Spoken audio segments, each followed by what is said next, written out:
قربانی کس پر واجب ہے؟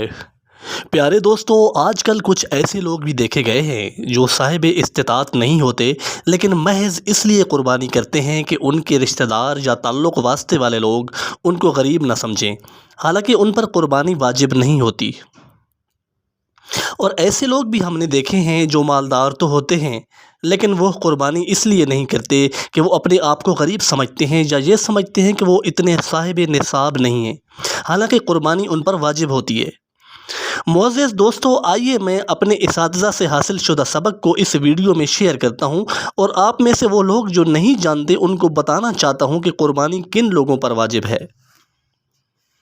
تو قربانی کے نصاب میں 5 چیزیں دیکھی جائیں گی اور یہ 5 چیزیں عید الاضحیٰ کی صبح صادق سے لے کر 12 ذی الحجہ کے غروب آفتاب تک دیکھی جائیں گی،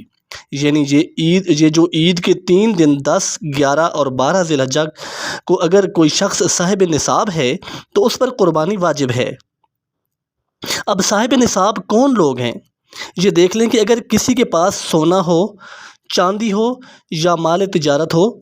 تجارت کے مال سے مراد وہ چیزیں جو بیچنے کی نیت سے خریدی گئی ہوں، کوئی بھی پراپرٹی ہے یا کسی دکاندار کی دکان کا مال، یہ بھی بیچنے کے لیے ہی خریدا گیا ہوتا ہے، یہ سب تجارتی مال کہلاتا ہے۔ اس کے علاوہ نقد رقم جو آپ کے پاس سیو ہے یا آپ کے بینک اکاؤنٹ میں موجود ہے۔ اس کے بعد آپ دیکھیں کہ اگر آپ کے پاس ضرورت سے زیادہ سامان ہے،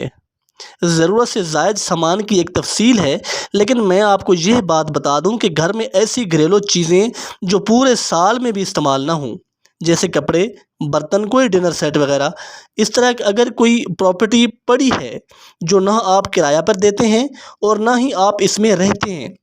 یہ بھی ضرورت سے زائد سمجھا جائے گا۔ اسی طرح یہ جو 5 چیزیں ہیں، ان کا مجموعہ اگر 52.5 تولہ چاندی کے برابر ہے، ضروری نہیں کہ یہ تمام 5 چیزیں ہی ہوں، ان میں سے کوئی بھی چیز جس کی ویلیو 52.5 تولہ چاندی کے برابر ہو، یا کوئی بھی 1، 2 چیزیں، 3 چیزیں، 4 چیزیں، اگر ان کی ویلیو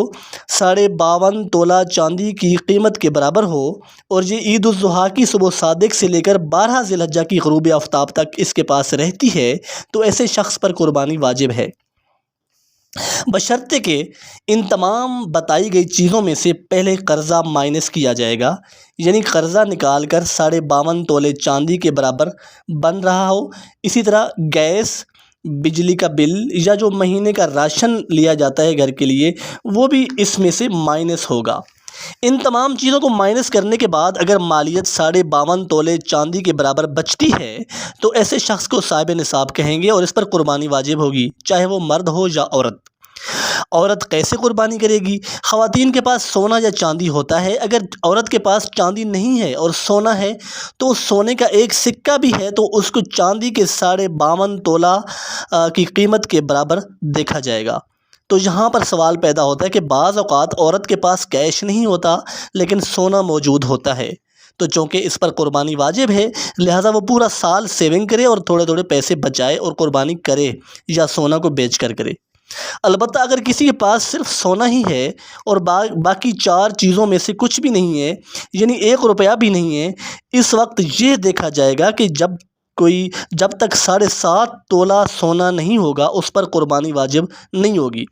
اگر تو اس کے پاس پیسے ہیں، پراپرٹی ہے، چاندی ہے، تو پھر سونے کی ویلیو دیکھی جائے گی، سونے کو نہیں دیکھا جائے گا کہ 7.5 تولے ہے یا نہیں۔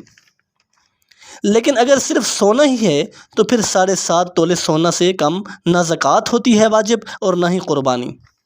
اللہ تعالی ہمیں توفیق دے کہ ہم ہر فرض اور واجب کو صحیح طریقے سے ادا کریں، آمین۔ اللہ حافظ۔